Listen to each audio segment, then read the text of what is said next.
Fundación Edelvives patrocina este espacio cultural.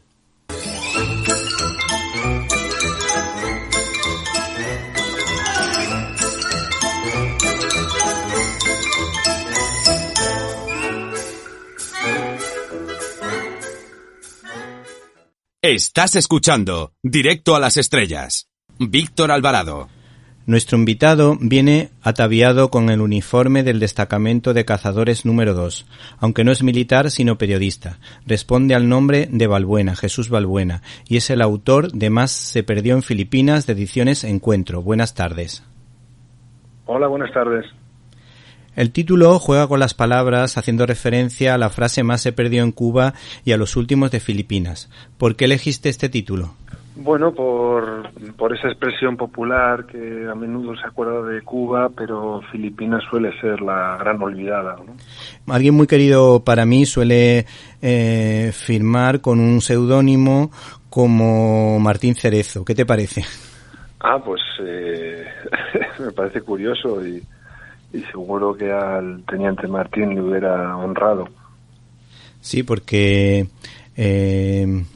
este familiar mío, para más señas, tampoco vamos a desvelar mucho más, pues es muy aficionado a la historia, pero es que en mi casa pues la historia pues entra por los ojos, ¿no? Entonces es bastante fácil que nos quedemos con algún personaje histórico grabado en nuestra mente. De hecho, hay un tuitero que responde al nombre de Ramón Menéndez Pidal y que participa, siempre que se le pide participación, participa muchas veces en los debates que propongo. Se ve que la historia es uno de los puntos fuertes de mi programa, aparte del cine, por supuesto.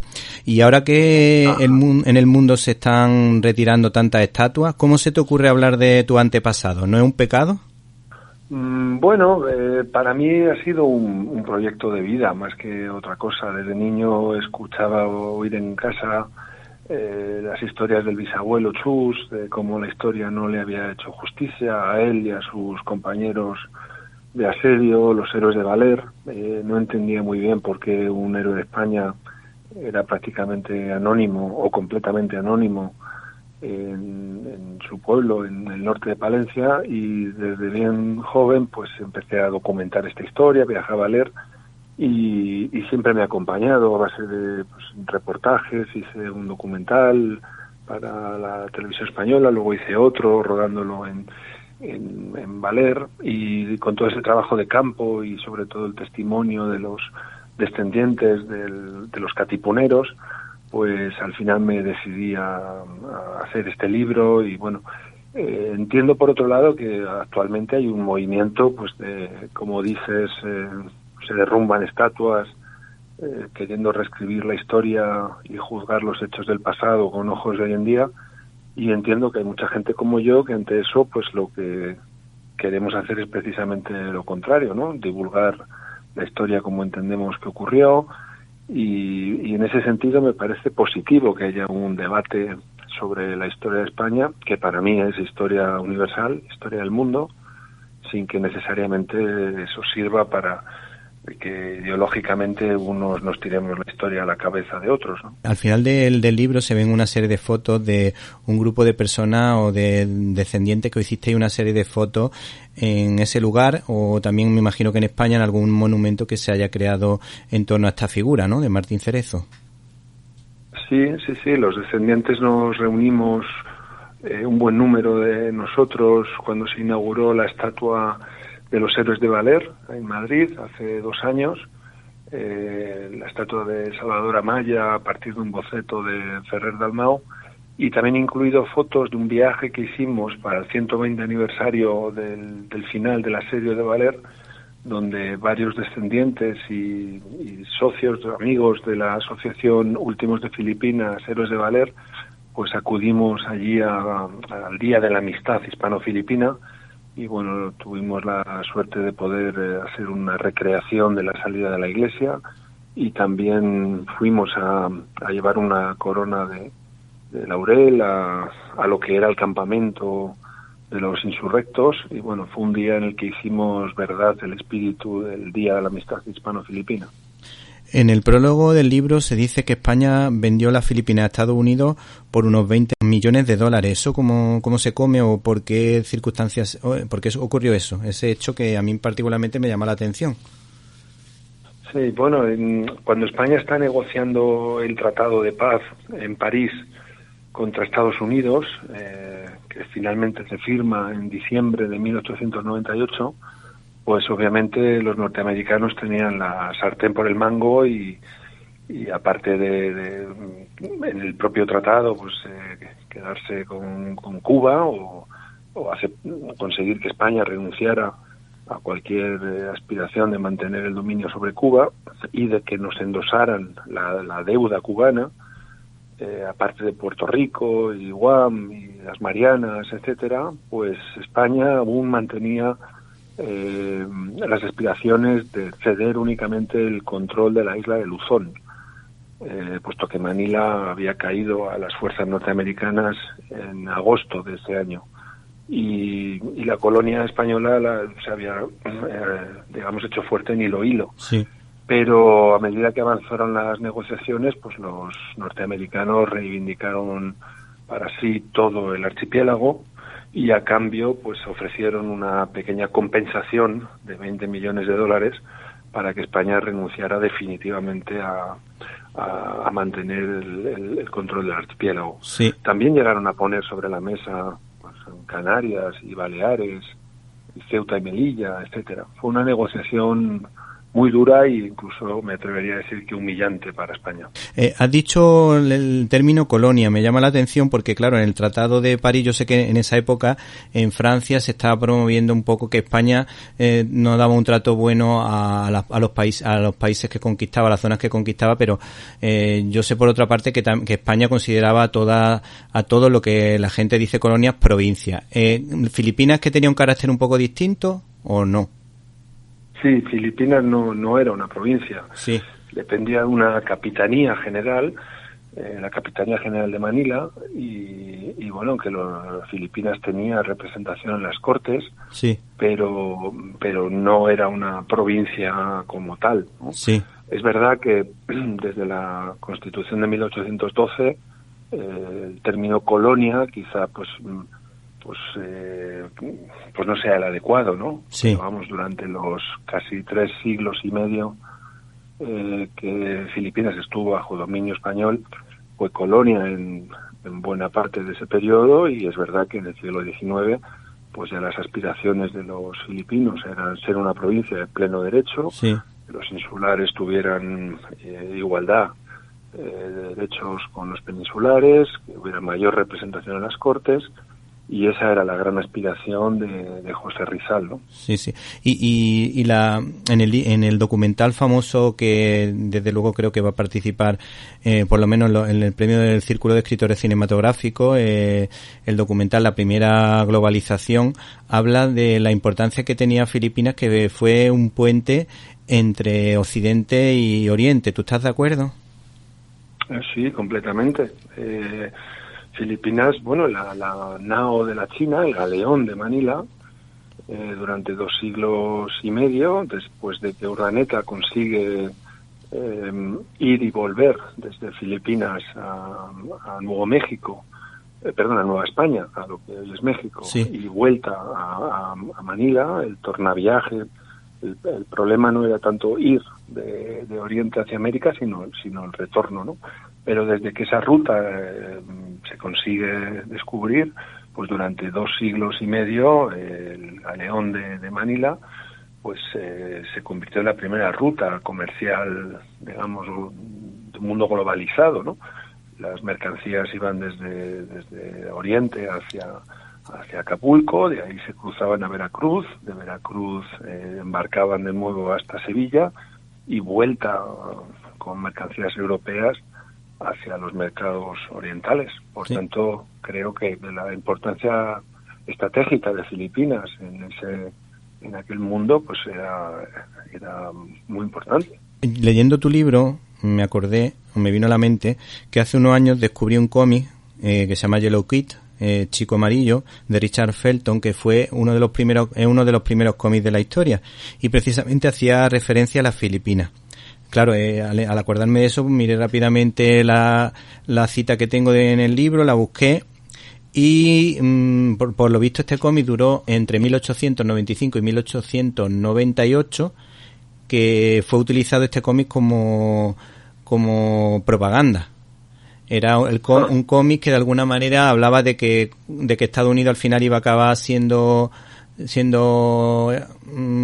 que iba a acabar conquistando Filipinas, y que los españoles pues hacían muchas campañas de leyenda negra contra España, y por lo visto cuando ya se firmó el armisticio ese cómic dejó de hacerse en Estados Unidos, que es un detalle que me llamó muchísimo la atención. Sí, bueno, pues efectivamente los norteamericanos yo creo que engañaron claramente a los filipinos, ¿no? Así trato de hacerlo constar en el libro. Los filipinos pensaban que los estadounidenses iban a ayudarles a conseguir la independencia. Eso es lo que les prometieron, y cuando, sin embargo, cae Manila, pues ya en la propia rendición de Manila, en agosto del año 1898, los norteamericanos no quieren que participen los filipinos, ¿no? Sino que la final de la guerra se sella entre las autoridades norteamericanas y españolas, y de hecho en febrero del año 1899, cuando todavía están sitiados los héroes de Valer, pues empieza la guerra entre Estados Unidos y Filipinas, que va a ser muy cruenta, que va a costar la vida a cientos de miles o millones de filipinos, y eso ocurre porque efectivamente los filipinos se dan perfecta cuenta de que los norteamericanos lo único que pretendían era sustituir a España en el dominio del archipiélago, ¿no? Por otra parte, el actor John Wayne tan solo ha dirigido 2 películas, Boinas Verdes y la inolvidable El Álamo, con la recordada carga del general Santana, que atacaba el fuerte defendido por los americanos, entre ellos Davy Crockett, con la canción famosa de Degüello. ¿Podemos decir nosotros, aquí en España, que la defensa de Valer es nuestro particular Álamo? Bueno, yo diría que es mucho más que el Álamo. Si no recuerdo mal, el Álamo fueron 3 semanas, ¿no? Y aproximadamente. Ese detalle ya no llegó. Bueno, creo que fue un periodo muy corto y probablemente muy glorificado por tantas películas que se han hecho del Álamo, pero si aquello fueron 3 semanas, en Valer estamos hablando de 337 días, ¿no? 11 meses en los que los filipinos no consiguieron hacerse con el control de la Iglesia por la fuerza, y que es únicamente cuando los españoles deciden capitular, porque ya no tienen víveres ni posibilidad alguna de conseguir alimento, cuando con ciertas condiciones pues acceden a salir de la Iglesia, ¿no? El sitio de Valer realmente no tiene parangón en la historia mundial moderna, ¿no? Primero por la duración del asedio, pero sobre todo porque es un destacamento que es reconocido como heroico por los 2 enemigos contra los que se batió, por los propios Estados Unidos, que convirtieron el libro de Martín Cerezo en lectura obligatoria para los cadetes de las academias, como un referente de cómo resistir a un asedio militar, y sobre todo por parte de los filipinos, por el decreto por el que el líder de la revolución, Emilio Aguinaldo, les emitió un salvoconducto ensalzando el heroísmo con el que este puñado de hombres ha defendido su bandera por espacio de 1 año, logrando una epopeya tan digna de los hijos del Cid y de Pelayo, y declarándoles no solo no prisioneros de guerra, sino amigos, ¿no? Sí. Entonces, que un destacamento sea reconocido por los 2 enemigos contra los que combaten, pues no creo que tenga precedentes, como tampoco lo tiene de una antigua colonia, aunque con el matiz que hemos dicho antes. Sí. Durante muchos años Filipinas no fue una colonia estrictamente dicha, pero que en tiempo reciente el gobierno de Filipinas haya declarado un día de amistad con España el 30 de junio, basándose precisamente en ese decreto de Emilio Aguinaldo, pues es algo que tampoco tiene muchos precedentes en el tiempo actual, y que da cuenta del legado universal que encierra el asedio de Valer, ¿no? Bueno, pues yo creo que a mi padre le hubiese gustado bastante este libro porque siempre era una de las hazañas que él contaba. Ya tristemente está en el cielo, pero seguro que no está escuchando, y le hubiese encantado poder hablar de este libro a sus amigos, a sus familiares, porque la historia, desde luego, que aquí se cuenta es fabulosa. Además, a mí me ha llamado la atención que intenta buscar el lado humano de estos personajes, de estas personas que dieron la vida, que fueron un auténtico héroe. ¿Qué es lo que destacarías de esos testimonios que ha ido descubriendo con el paso del tiempo con respecto a este hecho y cómo eran esas personas? Si nos puedes hablar de algún personaje o de alguno de tu antepasado, no sé, lo que tú consideres conveniente. Bueno, pues en el libro efectivamente he tenido pues muy en cuenta los testimonios orales, ¿no?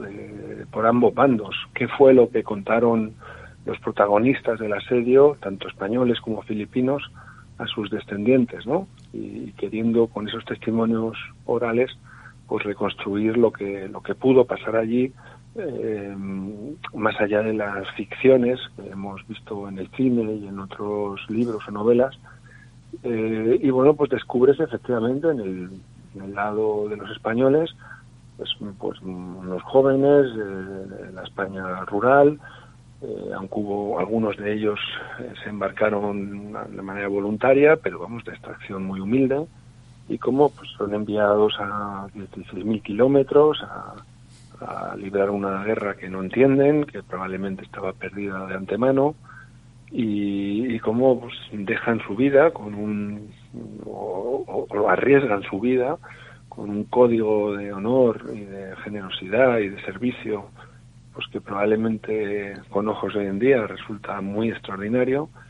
Y bueno, de los 33 que sobreviven en Valer, aunque son 35, pero los dos frailes franciscanos se quedan precisamente en Filipinas, de los 33 que regresan, bueno, pues la mayoría de ellos vuelve al anonimato, a sus pueblos de origen, como es el caso de mi bisabuelo, a intentar pues que se les reconozca la laurea de San Fernando a título colectivo, que al final no pudo ser.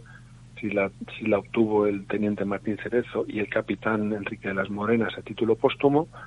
Y bueno, pues muchos de ellos durante el resto de su vida no quisieron hablar de lo que había ocurrido en Valer, probablemente estaban muy traumatizados y digamos pues no se les hizo entonces la justicia que merecían, y en el libro trato de explicar el contexto político y social en el que ellos pues vuelven a España, ¿no? Y qué es de cada uno de ellos en los años posteriores. Por el lado filipino, pues también he descubierto una intrahistoria que me ha llamado mucho la atención, de por qué en Valer este episodio estuvo pues prácticamente oculto durante más de 100 años, ¿no? Y bueno, pues son esos testimonios orales los que también hacen que la lectura sea más amena, quizá, para un lector que sin tener que ser un experto en historia, pues pueda leer un ensayo que narra unos hechos universales, pero a partir de fuentes primarias, y que trata de incorporar la mirada filipina, porque este hecho siempre lo hemos visto un poco desde los ojos de los sitiados, ¿no?, de los españoles. Sí, a mí me ha llamado también la atención que haya hecho un documental o varios documentales relacionados con el tema y que estuviesen narrados por Eduardo Aute. ¿Cómo fue esa relación con Aute y a qué conclusiones llegaste cuando estuviste preparando el documental? Bueno, Eduardo, aparte de ser casi más grande como persona que como artista, y ya es decir, bueno, para mí ya era un cantante muy admirado y muy querido cuando tuve la suerte de conocerle. Yo ya había hecho Los hijos de Valer para la 2 de Televisión Española, sí, que era un reportaje que básicamente pues entrevistaba a bastantes descendientes españoles y concluía pues eso, ¿no?, que seguía vigente la reivindicación hoy en día de que se merecían pues más homenajes o ocupar el sitio en la historia de España que les correspondía, ¿no? Y al terminar ese reportaje pues quise ir a rodar a Valer y incorporar el punto de vista filipino y bueno, pues hacer un documental más amplio, ¿no?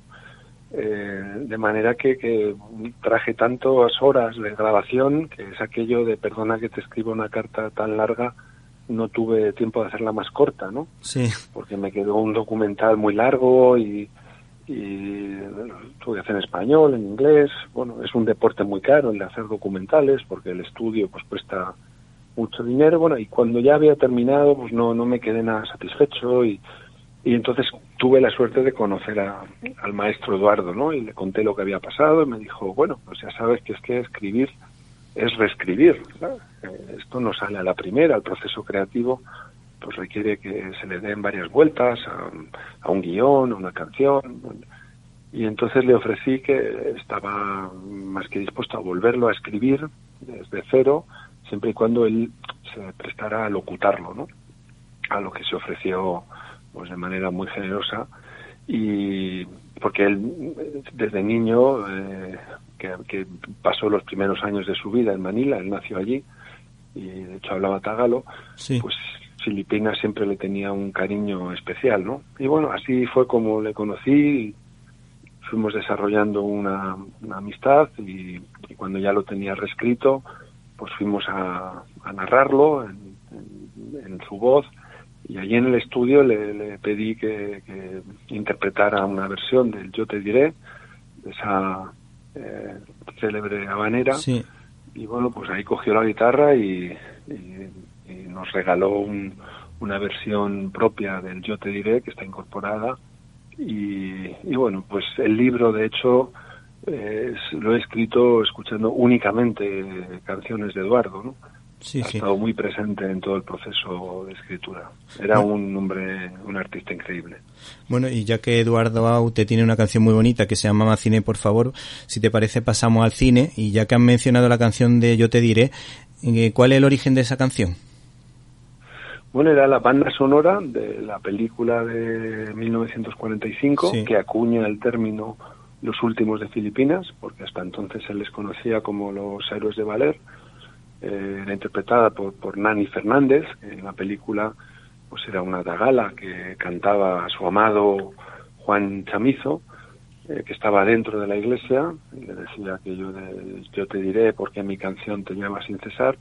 Y bueno, pues esa canción se popularizó, fue un hit de la época, y después ha habido múltiples versiones por distintos artistas, ¿no?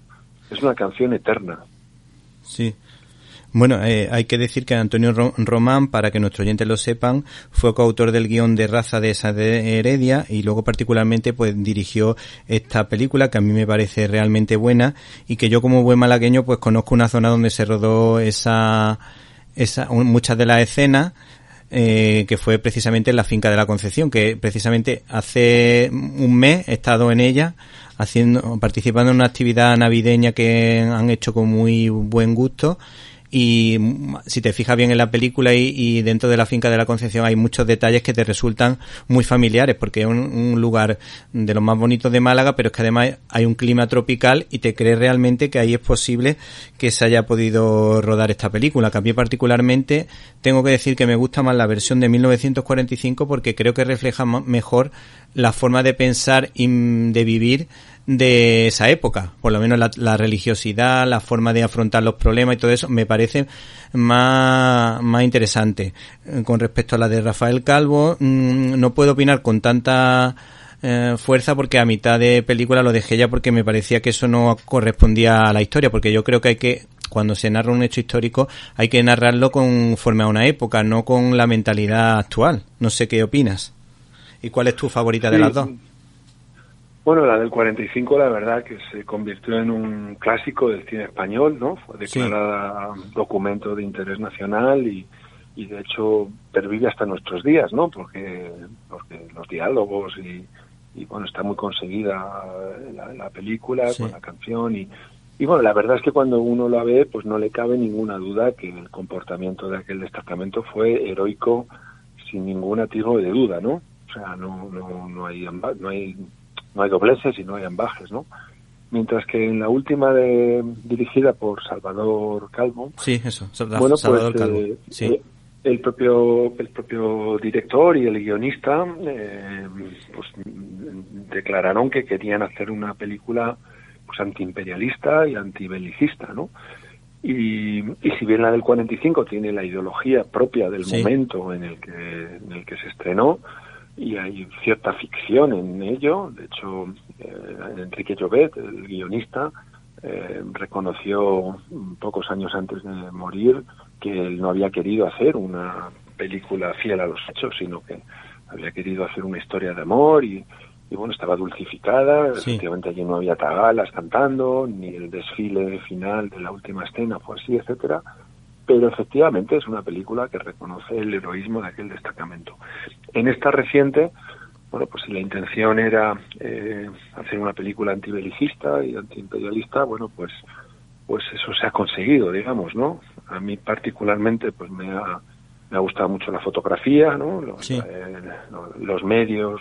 Claro. Tenía un presupuesto pues muy por encima de la mayoría de las películas españolas, pero digamos, en mi opinión, pues adolece de guión, ¿no? Porque introduce elementos que no ocurrieron, ese sargento perturbado, ese cura fumando opio, ese protagonismo tan exacerbado de un desertor y cuando uno termina de verla, pues no se encuentra con un destacamento heroico precisamente, sino más bien con un puñado de soldados abandonados, y tiene una carga ideológica que en mi opinión es legítima siempre que no se presente al espectador como basada en hechos reales, ¿no?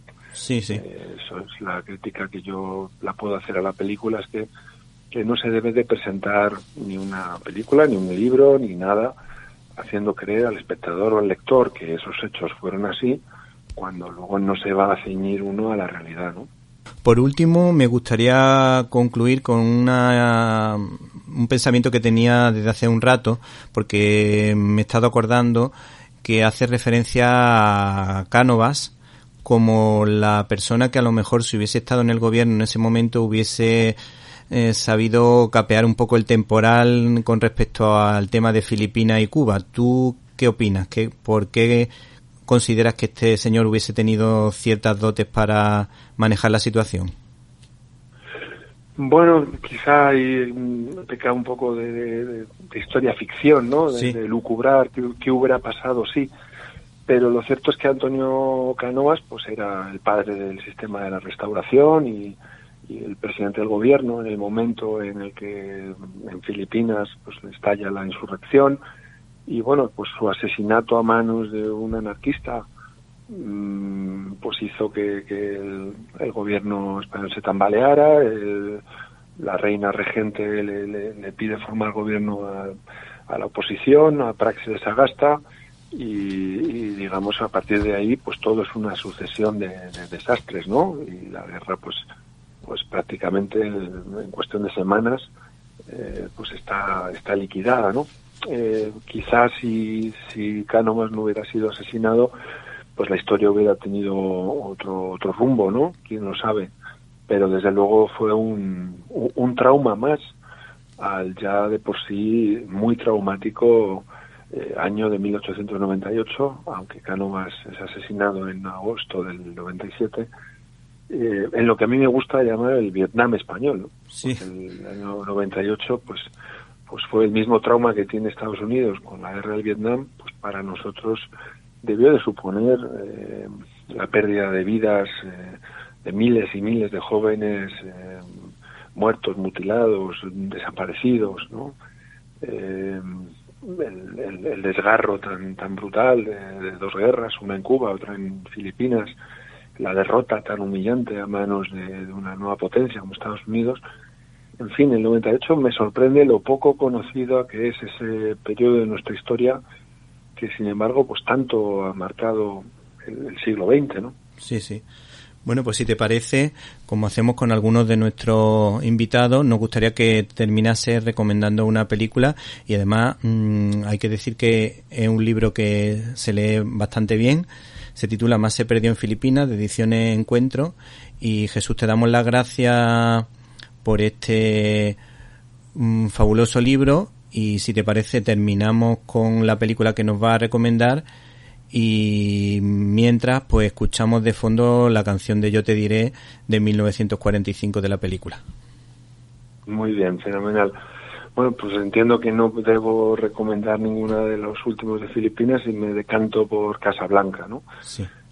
Me gusta Casablanca porque con el trasfondo de una situación histórica, ¿no?, de la Segunda Guerra Mundial, pues sin embargo es una historia muy humana, ¿no?, de unos personajes que se debaten entre el bien y el mal, el amor y el odio, la generosidad y el egoísmo, ¿no? Y creo que tiene unos diálogos pues muy bien logrados y al final cuenta una historia universal, ¿no?, que puede entenderse por cualquier persona de cualquier generación, de cualquier país, y que quizá por eso pues sobrevive a su época, ¿no?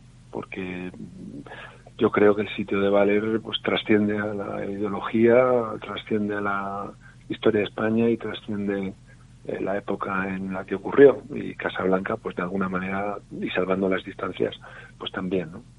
Bueno, yo no te quiero cortar. Si tú quieres recomendarnos la película de lo último de Filipinas y nos quieres dar 2 o 3 pinceladas en 30 segundos, 30-40 segundos, puedes hacerlo. Bueno, yo recomiendo que se vean las 2 películas y que el hecho de Valer se conozca y que el lector pueda formarse su propio juicio, ¿no? La lucha de tantos descendientes de los héroes de Valer, como es mi caso, es contra el olvido, contra el anonimato y contra el olvido. Y en ese sentido, pues que los lectores o los espectadores pues se acerquen al hecho de Valer, aunque sea a base de ficciones o incluso de historias retorcidas, pues creo que siempre es mejor que el olvido, ¿no? Bueno, pues muchísimas gracias, Jesús. Gracias por tu libro. Va. A ti un abrazo. Yo te diré porque en mi canción